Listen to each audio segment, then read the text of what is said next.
Tahun 1990-an adalah masa yang sangat penting bagi musik.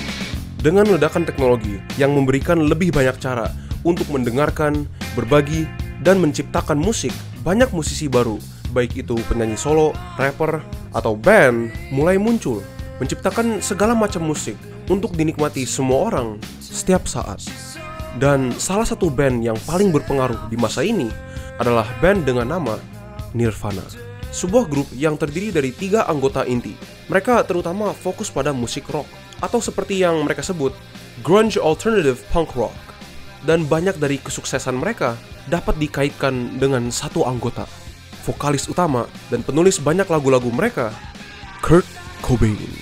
Baik dari lagu-lagunya yang introspektif, membahas tema-tema seperti perasaan keasingan, kecemasan, dan depresi, atau kemampuannya untuk mengartikulasi dan mengekspresikan perasaan generasi yang tidak puas bergema di hati-hati pendengar muda. Cobain telah menjadi suara bagi generasi X, mewujudkan kekecewaan dan skeptisisme kaum muda pada awal 1990-an, memungkinkan jutaan orang di seluruh dunia untuk merasa dekat dan relate bukan hanya dengan musik yang ia buat, tapi juga kepada Kurt Cobain sendiri. Dan untuk di waktu itu, tampaknya band ini akan terus membesar, menginspirasi dan menyebar pesan mereka kemanapun di mana mereka pergi. Album terakhir mereka, In Utero, telah terjual lebih dari 1 juta kopi hanya dalam 2 bulan. Tetapi sayangnya, kesuksesan ini akan segera terlupakan akibat sebuah berita yang menghancurkan. Di pagi hari, tanggal 8 April 1994, seorang teknisi listrik, Gary T. Smith, mengunjungi garasinya Kurt Cobain untuk menginstal beberapa lampu security. Namun, ketika dia masuk ke dalam garasinya, dia malah menemukan Kurt terbentang di lantai. Pada awalnya, dia pikir kalau Kurt hanya tertidur. Ketika dia mendekat untuk coba membangunkan Kurt, dia melihat ada darah yang bercucuran dari telinganya. Sebuah senapan yang berupa shotgun diletakkan pada dadanya. Sebuah kit narkoba yang terdiri dari suntikan heroin ada di sebelahnya, dan di sampingnya tertusuk oleh sebuah pen dalam sebuah pot bunga merupakan sebuah surat yang tampaknya ditulis oleh Kurt sendiri. Apa yang terjadi sudah jelas. Kurt Cobain telah bunuh diri. Namun seiring jalannya waktu, orang-orang mulai menemukan detail-detail pada kematiannya Kurt yang nggak masuk akal. Detail ini mulai menanam bibit ketidakpercayaan di pikiran masyarakat kepada cerita yang telah disampaikan pada mereka. Dan semakin lama, semakin banyak hal-hal yang tidak masuk akal yang muncul pada kasusnya. Hingga pada akhirnya, kita sekarang harus bertanya, apa Kurt Cobain benar-benar bunuh diri? Atau dia dibunuh? Hari ini kita akan membicarakan sebuah kasus yang telah disugesti oleh salah satu dari kalian. Lebih tepatnya oleh Faizan Semak TK6WD. Dan pada awalnya, jujur, sebagai orang yang nggak terlalu familiar atau kenal dengan Nirvana, dan sebagai orang yang sama sekali nggak tahu tentang detail kasusnya, saya kurang tertarik. Setelah saya mencari tahu dan mengumpulkan informasi mengenai kasus ini, sekarang, saya paham kenapa kasus ini sangat menarik perhatian orang-orang. Bahkan sampai banyak buku-buku dibuat hanya berpusat dengan kasus ini. Nah, ini cuma sebuah disclaimer. Saya mencoba untuk mencari informasi sedetail dan seakurat mungkin dengan apa yang terjadi. Namun, dengan kasus yang melibatkan seseorang yang sangat besar seperti Kurt Cobain, dan mengingat kalau kasus ini terjadi lebih dari 34 tahun yang lalu, seiring jalannya waktu, ada kemungkinan kalau beberapa informasi atau rumor-rumor yang nggak akurat bisa tercampur dengan informasi yang benar. Nah, mungkin ini bisa berupa barang bukti atau detail-detail mengenai barang-barang bukti tersebut, dan bahkan bisa seperti hasil analisis dari polisi yang enggak konsisten. Dan meskipun saya telah mencoba sebisa saya untuk mengumpulkan informasi yang paling konsisten, saya cuma mau kalian ingat mengenai hal itu. Ini merupakan sebuah kasus yang tampaknya enggak ada ujungnya. Dengan informasi yang baru dan data-data yang obscure muncul terus entah dari mana. Tapi meskipun itu, hari ini kita akan mencoba untuk mencari tahu apa yang sesungguhnya terjadi. Jadi jika itu terdengar menarik, maka jangan kemana-mana. Karena kita akan langsung memasuki salah satu kasus yang paling besar dalam industri musik Seperti biasa, kita akan mulai dengan membahas kejadian kronologis ceritanya, sebelum nantinya kita memilah dan melihat data dan fakta-fakta yang kita tahu dengan pasti untuk mencoba menjawab dan menjelaskan secara sepenuhnya. Controversy about how bad the record sounds, you know, and how lo-fi it is. And so it's not related always all the other songs that run radio that night, they're really disgusting.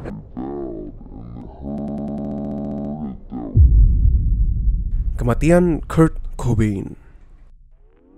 Pertama-tama, sebelum kita langsung masuk ke dalam hal-hal aneh dan konspirasi-konspirasi, saya ingin menceritakan dulu kejadian resmi yang diserahkan kepada publik.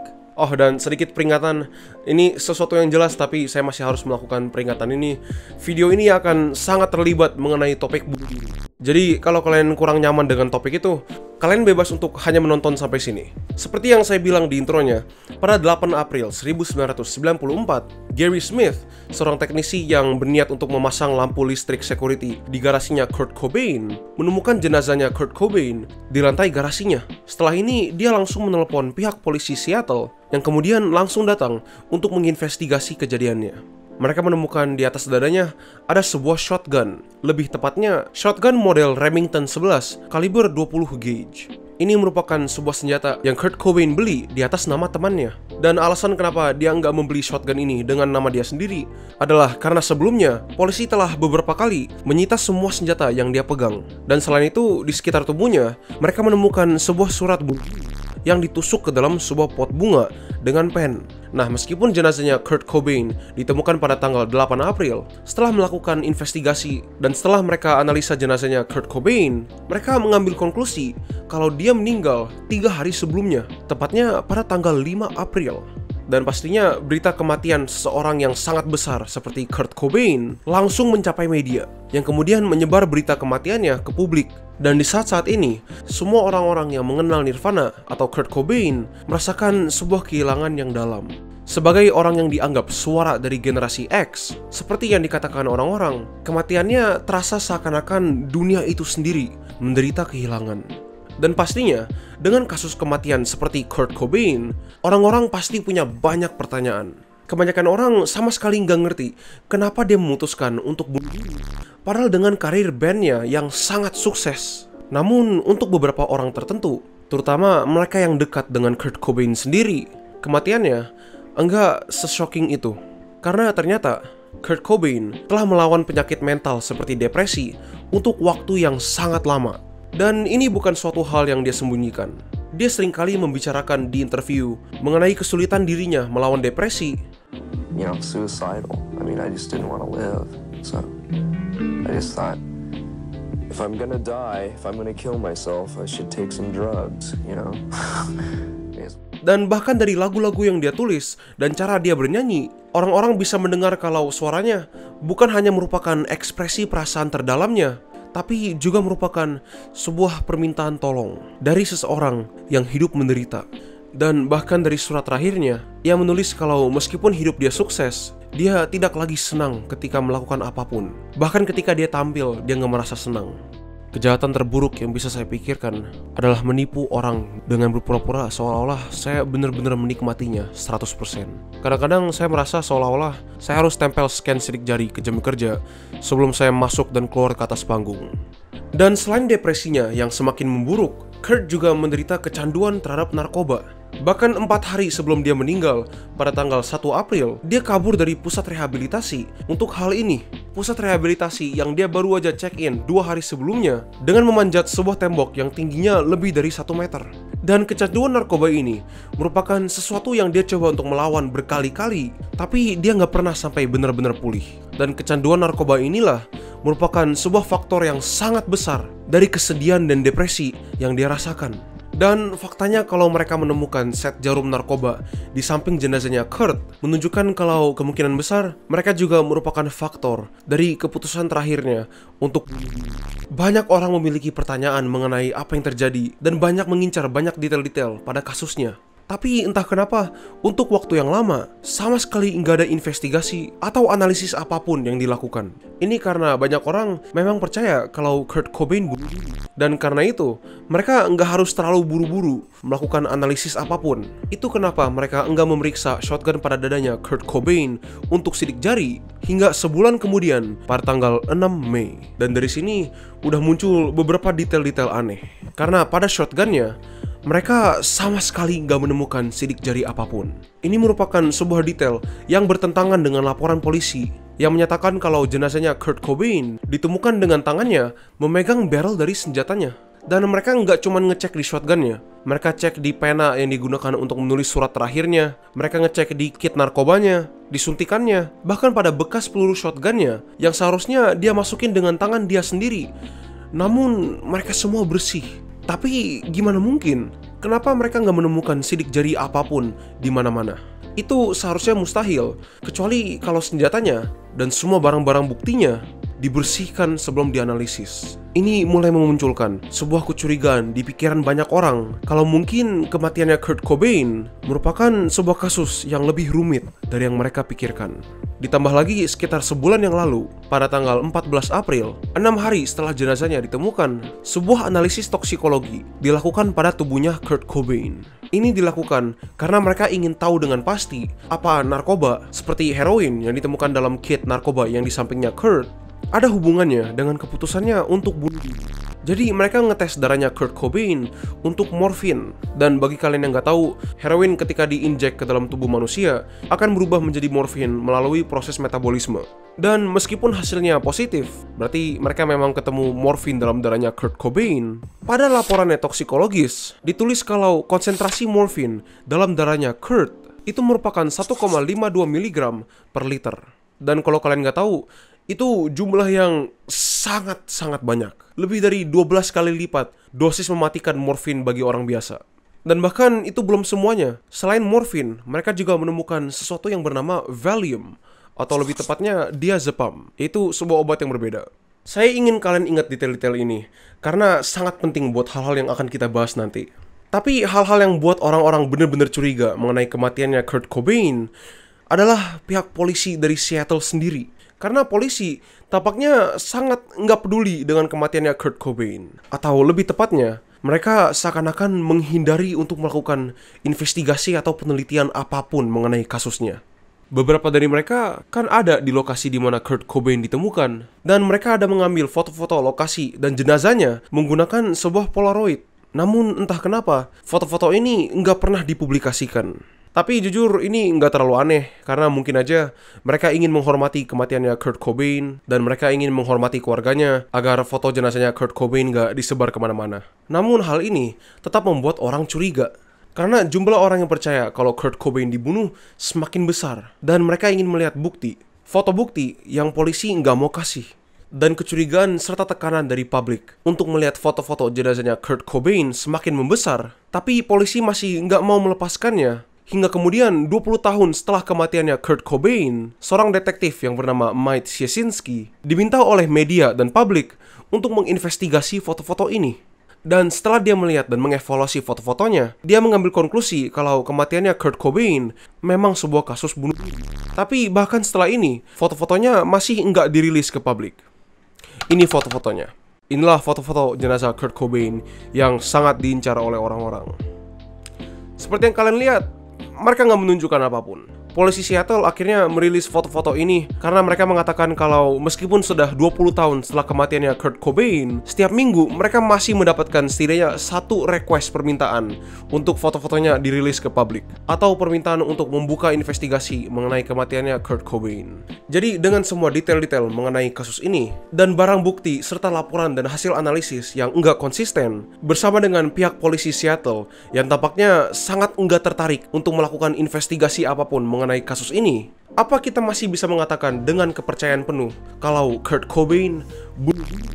Sebelum saya menjawab pertanyaan itu, saya ingin menekankan sekali lagi kalau semua yang saya bicarakan ini hanya merupakan opini saya pribadi. Opini yang saya dapat setelah melihat semua informasi yang ada dan tersedia. Kalian kalau melihat informasi ini dan mengambil konklusi yang berbeda, itu bisa aja. Tapi menurut saya, Kurt Cobain memang bunuh diri. Dan saya akan jelaskan kenapa. Tapi sebelum itu, video saya mengenai MH370 mendapatkan banyak sekali view. Dan saya sangat berterima kasih pada kalian semua yang telah menonton. Saya ingin mengatakan selamat datang ke subscriber yang baru. Ini channel Tadur dan kita membahas kasus-kasus misteri atau konsep-konsep horor lainnya. Saya harap kalian menikmati konten yang saya buat. Saya cuma ingin menyampaikan terima kasih saya pada kalian semua. Kalau kalian suka konten seperti ini, kalian bisa membantu channel saya dengan klik tombol subscribe di bawah video ini. Maaf untuk tiba-tiba mengganggu videonya, tapi jujur itu akan sangat membantu saya dan lebih motivasi saya lagi untuk membuat konten lebih banyak mengenai hal-hal seperti ini. Dan ya, itu aja. Silakan lanjut nonton videonya. Tapi sebelum itu, menurut saya sangat penting untuk kita membahas dari kemungkinan yang lain dahulu. Kalau seandainya Kurt Cobain memang dibunuh, ia dibunuh untuk apa? Dan pertanyaan yang lebih penting, siapa yang membunuhnya? Dan untuk ini, kita ada banyak teorinya. Salah satu teori yang paling populer di antara mereka adalah teori kalau Kurt Cobain meninggal akibat campur tangan oleh Courtney Love, istrinya sendiri. Ini merupakan sebuah teori yang sangat didorong oleh seorang investigator pribadi yang bernama Tom Grant. Dia merupakan seorang detektif yang digunakan Courtney untuk menemukan Kurt Cobain ketika dia kabur dari pusat rehabilitasi beberapa hari sebelum dia meninggal. Nah, Kurt dan Courtney memiliki sebuah hubungan yang sangat rumit. Mereka berdua meskipun saling mencintai, atau setidaknya mereka bilang mereka saling mencintai, pernah lebih dari sekali bertengkar di antara satu sama lain. Dan pertengkaran mereka saking besarnya sampai polisi harus ikut campur tangan. Dan selain itu, sebelum Kurt Cobain meninggal, ada sebuah rumor kalau Kurt sedang mempertimbangkan untuk menceraikan si Courtney. Dan kalau mereka bercerai, Kurt akan menyimpan setengah dari harta mereka, yang mungkin bisa menjadi motivasi mengenai kenapa Courtney Love bisa mau suaminya sendiri meninggal. Dan selain itu, Tom Grant sendiri sangat menekankan perilaku Courtney Love yang menurut dia sangat mencurigakan. Pertama-tama, dia bingung kenapa Courtney Love memilih untuk memanggilnya, seorang investigator pribadi, ketika suaminya menghilang, daripada langsung melaporkannya kepada pihak polisi. Selain itu, Tom Grant mengatakan kalau Courtney Love telah beberapa kali melaporkan hal-hal dan detail-detail mengenai kasusnya yang sama sekali enggak konsisten. Dan selama investigasi berlangsung, dia mengatakan kalau perilaku Courtney Love sangat manipulatif. Dan dia pernah lebih dari sekali mencoba untuk merubah informasi mengenai detail-detail kasusnya.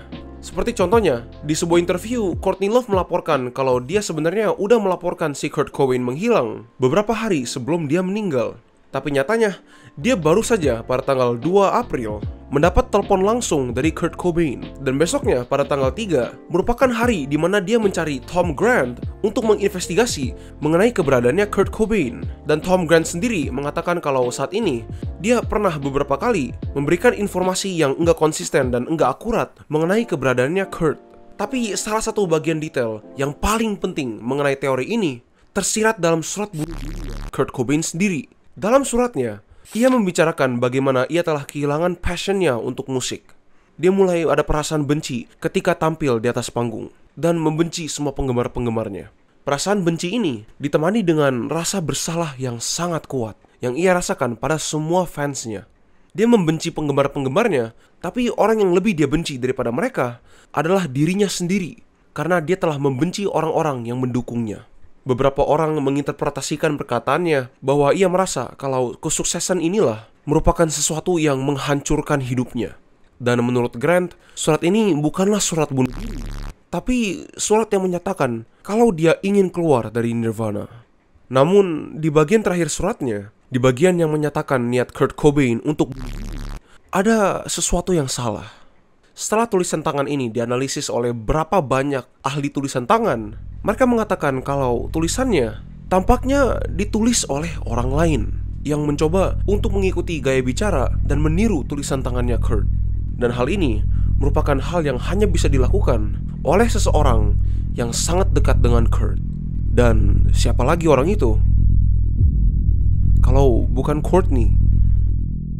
Ini merupakan sebuah detail yang sangat penting. Karena sejak kematiannya Kurt Cobain, Tom Grant ini sangat vokal mengenai kecurigaannya terhadap Courtney. Baik itu di interview, dokumentari, atau buku. Dia sangat percaya kalau kematiannya Kurt Cobain itu akibat campur tangan orang lain. Tapi sebelum kita mengatakan apa-apa, kita harus melihat kasus ini dari lensanya Courtney. Sesuatu mengenai teori ini yang menurut saya membuat teori ini agak lemah adalah semua daging dari teori ini itu bersumber karena mereka ingin menjawab pertanyaan kenapa menggunakan kata-kata mungkin. Seperti contohnya, kenapa Courtney Love langsung menghubungkan Tom Grant, seorang investigator pribadi, dan enggak langsung melaporkan kehilangannya Kurt Cobain ke polisi? Mungkin karena dia sebenarnya punya niat jahat untuk menyakiti Kurt dan dia nggak mau polisi ikut campur. Sebagian besar teori ini seperti itu. Padahal kemungkinan yang lebih besar, dia cuman gak mau faktanya kalau si Kurt kabur dari rehabilitasi itu tersebar kemana-mana. Karena itu bukan hanya akan merusak nama baik suaminya, tapi juga nama baik dia sendiri. Atau contoh lain, kenapa Courtney Love memberikan informasi yang enggak konsisten kepada Tom Grant ketika dia sedang mencari Kurt Cobain?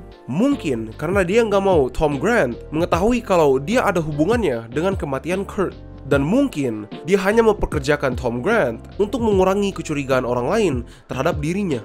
Dan masalah saya mengenai jawaban ini adalah penjelasan ini mengabaikan kalau semua perkataan mengenai manipulatif atau informasi inkonsisten itu semua hanya berasal dari Tom Grant doang. Karena dia memiliki asumsi kalau Courtney Love, pengacaranya, dan semua pendukung-pendukungnya mengetahui hal dan informasi yang lebih banyak mengenai kasus ini yang mereka sengaja sembunyikan. Meskipun kemungkinan yang lebih besar adalah mereka nggak mau membuka dan menyebar terlalu banyak detail mengenai kehilangan yang baru saja mereka alami.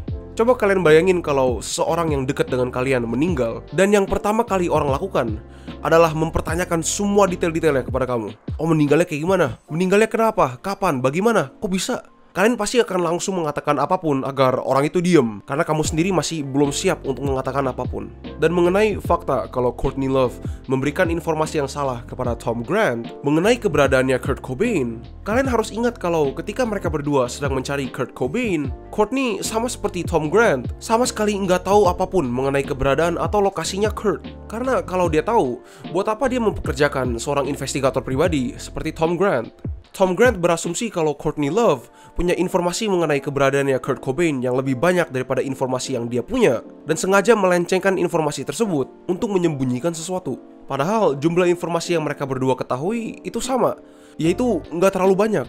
Jadi meskipun kalau kita mengikuti perkataan Tom Grant dan orang-orang yang percaya dengan teori Courtney ini, si Courtney Love sangat mencurigakan, saya ingin memperingatkan kalian untuk merancang teori atau melihat informasi-informasi ini dari kedua sisi yang terlibat.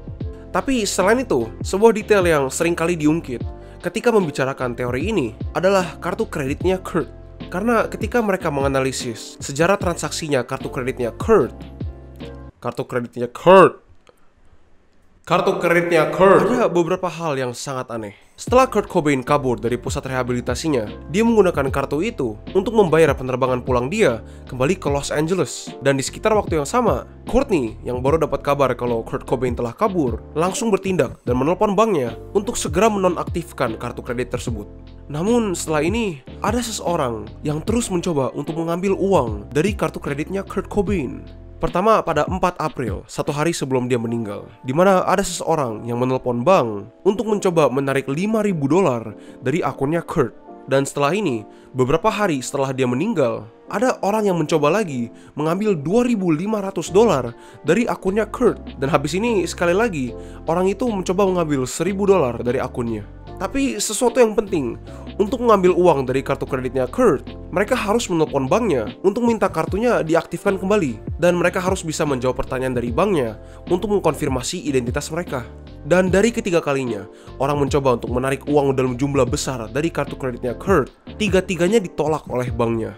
Itu berarti orang yang menelpon banknya nggak bisa menjawab pertanyaan yang banknya berikan. Ini mengkonfirmasi dua hal. Yang coba menarik uangnya bukan Kurt, karena kalau itu Kurt Cobain, dia pasti bisa langsung mengkonfirmasi identitasnya.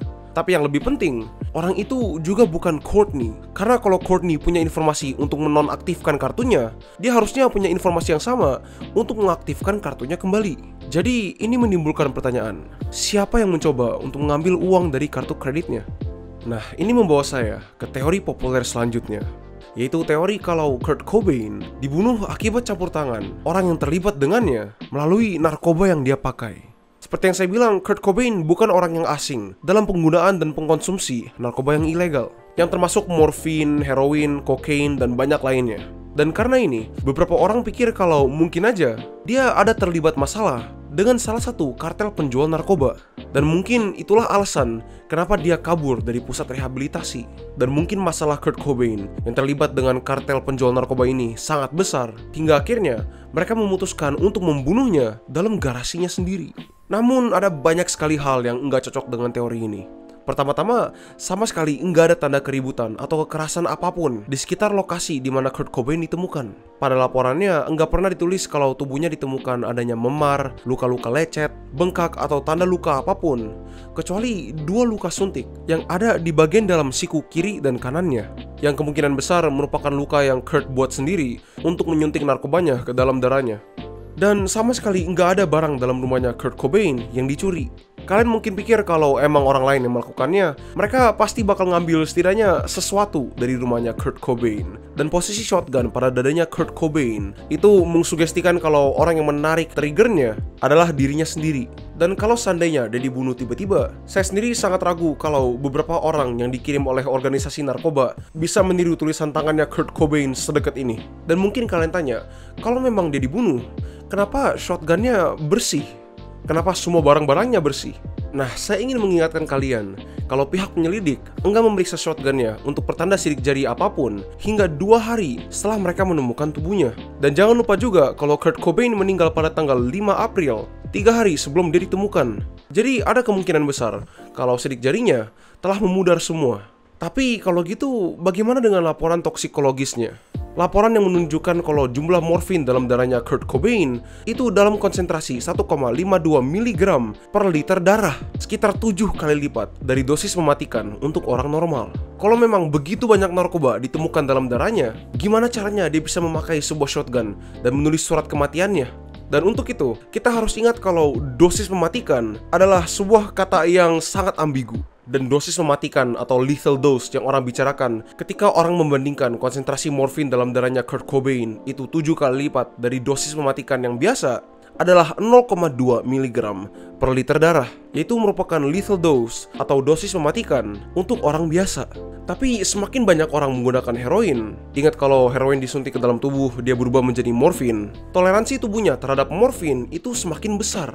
Dan kalau seseorang sering sekali menggunakan morfin atau heroin, seperti contohnya Kurt Cobain, toleransinya bisa mencapai lebih dari 2 mg per liter, lebih dari 10 kali lipat dari lethal dose yang normal. Jadi dengan mengetahui kalau Kurt Cobain sangat berpengalaman dengan menggunakan heroin, sudah pasti toleransi tubuhnya terhadap morfin itu jauh lebih tinggi dari yang normal.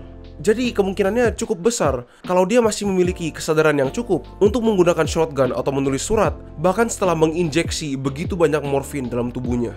Dan masih ada banyak sekali hal-hal yang bisa saya bicarakan mengenai kasus kematiannya Kurt Cobain. Dari dampak-dampak kematiannya dan pembahasannya dari Richard Lee, yang sama seperti Tom Grant, merupakan salah satu orang yang sangat nggak percaya kalau Kurt Cobain bunuh. Dia bahkan merupakan orang pertama yang mengusulkan kalau Kurt Cobain mungkin aja bukan bunuh diri, tapi dibunuh. Hanya seminggu setelah Kurt Cobain meninggal, si Richard Lee ini merilis episode pertama dari film serinya yang berjudul Now I See It Person to Person, Kurt Cobain Was Murdered, di mana dia terus-menerus menentang konklusi polisi dan menekankan keyakinannya kalau Kurt Cobain itu dibunuh, semuanya dengan teori atau backingan penjelasan dia sendiri. Atau buku-buku seperti Dispatches from the Culture Wars, How the Left Lost Teen Spirit oleh Danny Goldberg yang mereferensi waktu-waktu awal di mana rumor-rumor kalau Kurt Cobain dibunuh mulai menyebar melalui internet. Tapi menurut saya, setelah melihat semua detail-detail kasusnya dan mengetahui faktanya kalau Kurt Cobain memang mengalami depresi dan pernah sebelumnya membicarakan kalau dia pernah memikirkan untuk bunuh diri, seperti di interview yang dia berikan setelah tur dia di Eropa pada tahun 1991, di mana dia mengatakan, di tengah-tengah tur Eropa, saya ingat berkata kalau saya nggak mau pergi tur lagi sebelum saya memperbaiki ini, karena saya ingin bunuh diri. Saya benar-benar mau menembak kepala saya. Saya udah sangat lelah dengan semua ini. Menurut saya, nggak ada konspirasi mengenai orang-orang yang menutupi kematiannya Kurt Cobain. Nggak ada konspirasi mengenai organisasi narkoba ilegal. Meskipun hal itu memang ada, itu merupakan hal asli. Tapi menurut saya, mereka nggak ada ikut campur tangan dalam kematiannya Kurt Cobain. Menurut saya, dia cuma merupakan seseorang yang udah capek dengan hidup. Dan seperti yang dia sendiri katakan, dia lebih memilih untuk terbakar secara habis daripada memudar perlahan. Dan dengan itu, saya ingin berterima kasih pada kalian semua yang telah menonton sampai sini. Pada awalnya ketika saya sedang meresearch topik ini, saya sangat tertarik pada detail-detail aneh dan konspirasi-konspirasi yang orang-orang pikirkan. Seperti teori-teori kalau Kurt Cobain dibunuh karena dia ada ikut campur sama kartel, atau dia dibunuh sama istrinya sendiri. Karena jujur menurut saya, itu lebih menarik. Tapi semakin banyak saya meresearch kasusnya dan semakin banyak informasi yang saya kumpulkan, kasusnya bukannya semakin misterius, tapi semakin menyedihkan. Kalau kalian membaca surat terakhirnya Kurt Cobain, saya benar-benar merasa kalau surat ini ditulis oleh orang yang hidupnya seakan-akan hancur oleh sesuatu yang mereka nggak bisa kendalikan. Entah itu narkoba, lingkungannya yang toksik, atau apapun, suratnya benar-benar sedih. Dan saya ingin mengatakan pada kalian semua yang mungkin pernah mengalami sebuah perasaan yang serupa dengan itu. Perasaan bahwa entah kenapa hidupmu semakin lama semakin buruk dan sama sekali nggak ada apapun yang bisa kamu lakukan untuk mengubahnya. Mungkin beberapa dari kalian, termasuk saya sendiri, pernah berpikir kalau hidup ini itu udah nggak layak lagi diperjuangkan. Dan meskipun saya nggak tahu apa yang sedang kamu alami sekarang, saya cuma mau ngasih tahu kalian aja kalau kalian disayang. Keluarga, teman-teman, peduli dengan kalian semua. Mungkin orang bilang agak cringe atau gimana, tapi itu faktanya. Dan mau sesulit apapun masalah yang sedang kalian hadapi sekarang, kamu perlu berikan waktu pada dirimu sendiri untuk sembuh sebelum mengambil keputusan apapun. Dan saya sangat yakin kalau beberapa tahun ke depannya, seiring jalannya waktu, masalah yang sekarang terlihat sangat besar ini hanya akan merupakan sebuah bagian kecil dari hidupmu di masa depan. Saya akan taruh nomor bantuan di kolom komentar dan juga di description bawah bagi kalian yang perlu pertolongan mengenai mental health kalian. Dan kalau kalian mau membagi permasalahanmu, kamu dipersilakan berbagi di kolom komentar. Kalian tahu kalau saya selalu membaca komen kalian semua, entah baik atau buruk, semuanya saya sangat mengapresiasinya. Tapi sekali lagi, saya ingin berterima kasih pada kalian semua yang telah menonton sampai sini. Jika kalian ingin support konten saya, kalian bisa klik like, komen, atau bahkan subscribe atau share videonya. Saya akan sangat-sangat mengapresiasinya. Tapi untuk sekarang, itu aja dulu dari saya. Sampai jumpa di video selanjutnya. Bye-bye.